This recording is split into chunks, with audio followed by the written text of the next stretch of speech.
Thank you very much, Radhika. I will deal with 3 points, all within 10 minutes.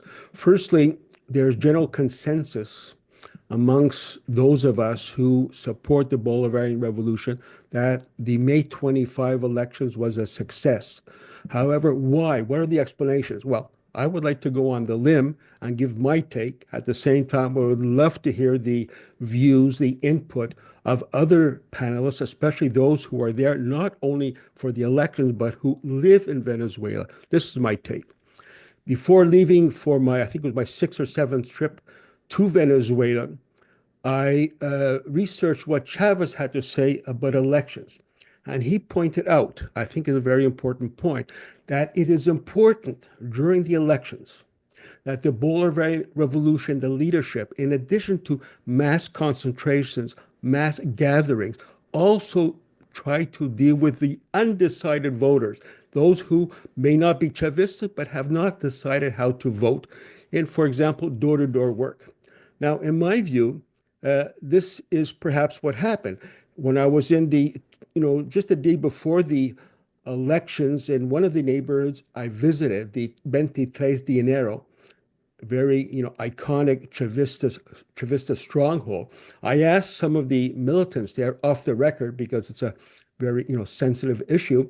And at least one of them agreed that yes, in fact, this time around, they are dealing with more door-to-door work in addition to the mass concentrations.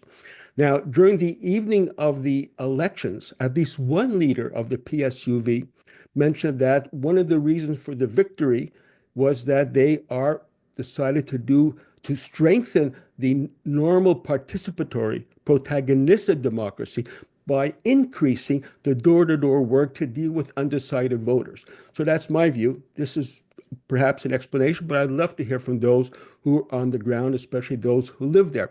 The second point I would like to deal with is share my experience in two barrios that I visit the day before the election. One is Petare. Petare is very important. It's one of it is, in fact, just close to Caracas. It is known as the biggest barrio or the biggest slum, as used in a slang way, in Latin America, with over 350,000 people there. Now, Petare was important. I'm glad that I visited that place because in the last elections, for the presidential election, we recall that there was a certain amount of violent activities carried out against the Bolivarian revolutions, its symbols, even health clinics. Now, one of the sources of these destabilizing factors was Petare. It is known as quite a violent neighborhood. But when I went there the day before the election, it was very clear in exchanging with the people there of all persuasions that the Chavistas seems to have taken control of the situation. There was no indication of any antagonistic attitude on the part of the voters there against the Maduro government. Now, I think that, Petare is important, and the same thing was in 23 de Enero. I visited that iconic stronghold of Chavismo the day before the elections and was very clear how the vote was going to take place there.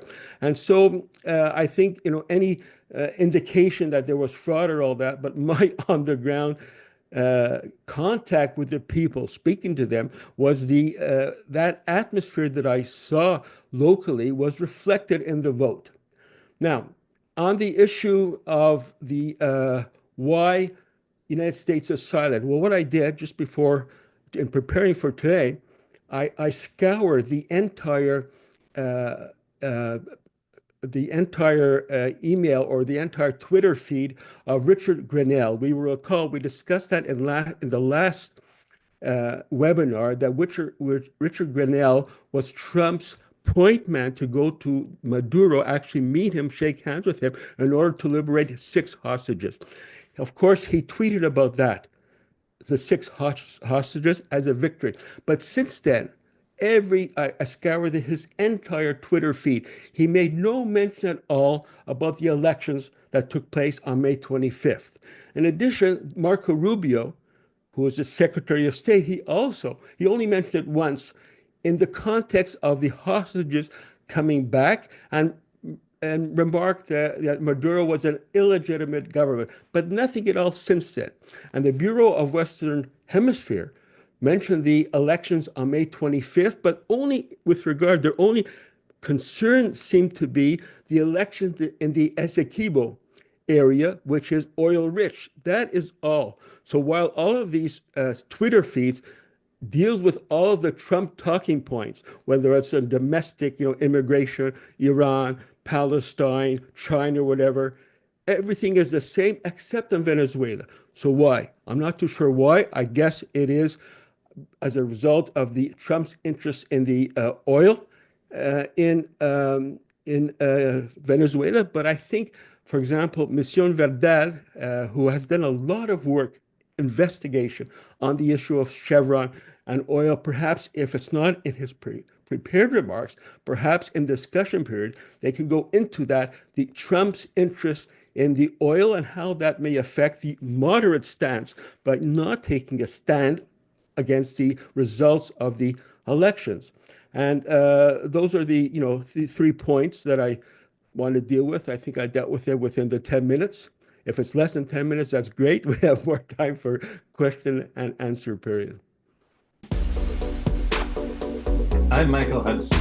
I'm appearing here for the International Manifesto Group. If you like this video and ones like it, please subscribe. For more information, go to the address on the screen.